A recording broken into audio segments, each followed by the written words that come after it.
আগ্রাসী হয়ে উঠছে পদ্মা, বাড়ছে ভাঙনের তীব্রতা। এরই মধ্যে ফরিদপুর সদরের নর্থ চ্যানেল ইউনিয়নের আধা কিলোমিটার এলাকা বিলীন হয়েছে নদীতে। ভাঙনের মুখে ফসলি জমি, বাড়িঘর, মসজিদ, স্কুল ও ইউনিয়ন স্বাস্থ্য সেবা কেন্দ্র সহ বিভিন্ন স্থাপনা। স্থানীয়রা জানায়, ভাঙন বন্ধে আজও নেওয়া হয়নি কোনো ব্যবস্থা। আর জেলা প্রশাসক বলছেন, বরাদ্দ পেলেই নেওয়া হবে যথাযথ উদ্যোগ। ফরিদপুর থেকে সুমন মুন্সির তথ্য ও চিত্রে বিস্তারিত ডেস্ক রিপোর্টে।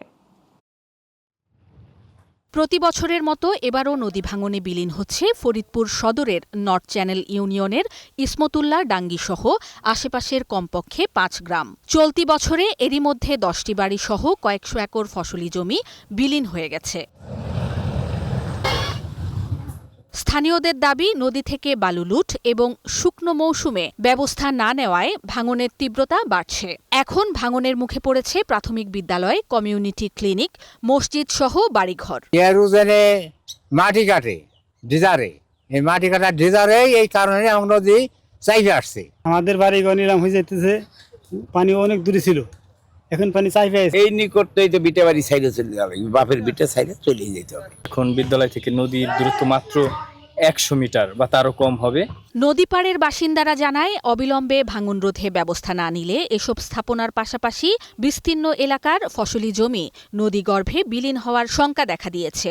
ভাঙন রোধে কার্যকর পদক্ষেপ নেওয়ার দাবি তাদের। নদীতে অলরেডি অনেক কবর ভেঙে ফেলছে, এখন যদি আরো কবর ভেঙে ফেলে কি হবে? আমাদের মোটামুটি 4 বিঘা জমি এখান থেকে আর কি নদীতে ভেঙে নিয়ে গেছে। আমরা যদি সরকার এখানে ব্যবস্থা গ্রহণ করে, তাহলে আমরা আশা করি এই গ্রামটিও রক্ষা পাবে এবং সাথে সাথে আমাদের বসতি স্থাপনও রক্ষা পাবে। ফরিদপুরের জেলা প্রশাসক বলেন, বাজেট পেলেই স্থায়ী বাঁধ নির্মাণ করা হবে, আর সাময়িকভাবে ভাঙন ঠেকাতে ব্যবস্থা নেওয়া হচ্ছে। স্থায়ী বাঁধ দেওয়ার জন্য সরকার, বিশেষ করে পানি উন্নয়ন বোর্ড, তাদের বাজেট প্রাপ্তির সাপেক্ষে অগ্রাধিকার ভিত্তিতে আমরা এই বিষয়গুলো ব্যবস্থা নেওয়ার জন্য অনুরোধ করেছি।